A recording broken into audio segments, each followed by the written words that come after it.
For South Carolina Public Radio, I'm Felicia Edie. On the grounds of Historic Brattonsville in York County is one of the largest enslaved burial grounds in the Carolina Piedmont.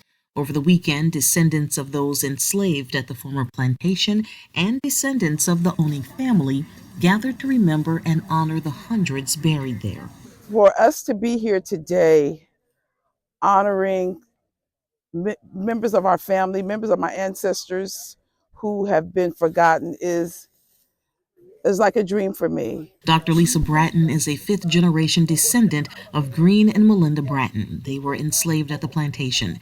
During the reconsecration ceremony, she called the names of the known and unknown ancestors and honored them through the African tradition of pouring libations. It's like a dream for me. It is long overdue. We are giving voice in a way to men and women who didn't have a voice, who were not able to learn to read and write, who were not able to tell their own story. The burial ground sits about a quarter of a mile from the main sites of Historic Brattonsville on a forested 5-acre plot. The land was acquired by the museum in 2001, and through archaeological examination, it's been determined that the site is the final resting place for at least 481 people of African descent. Museum officials say there could be more. Standing among the markers, descendant Margaret Crawford Parson Willens joins others singing "I Am Free." She said the ceremony brought about a roller coaster of emotions. Sadness, happiness, excitement.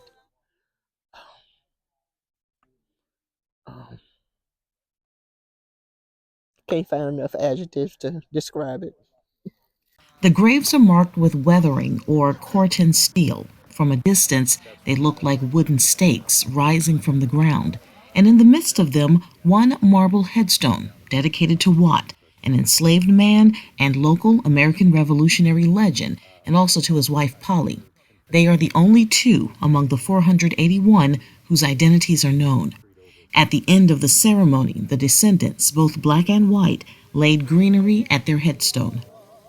Bratton Holmes, the great-great-great-grandson of Colonel William Bratton, was one of them. The raw number is a bit overwhelming, and I've come over the course of this process that we've been working on the cemetery. I've come in here several times, but it's been a few months since I've been in here, and at that point, not all of these markers were here. So, but then to walk up here and actually see, basically as far as we can see, all of these markers is remarkable. I do wish that we had more information about who is here, and unfortunately we don't, and we probably never will. But what the descendant communities say they do have is the opportunity to tell a more complete American history. Sarah Spratt is another descendant of the Bratton family. I didn't know about this cemetery, even though we had always come here since I was a little girl. The focus when I was a child was on my ancestors, the white ancestors and the enslavers. And there's been I think a renewed and better telling of a fuller history in recent years, and I want to be part of that. I want to be part of including everyone's story, not just the white owners, so to speak. I have access. At the Enslaved Ancestral Burial Ground at Historic Brattonsville, I'm Felicia Edie. This is South Carolina Public Radio.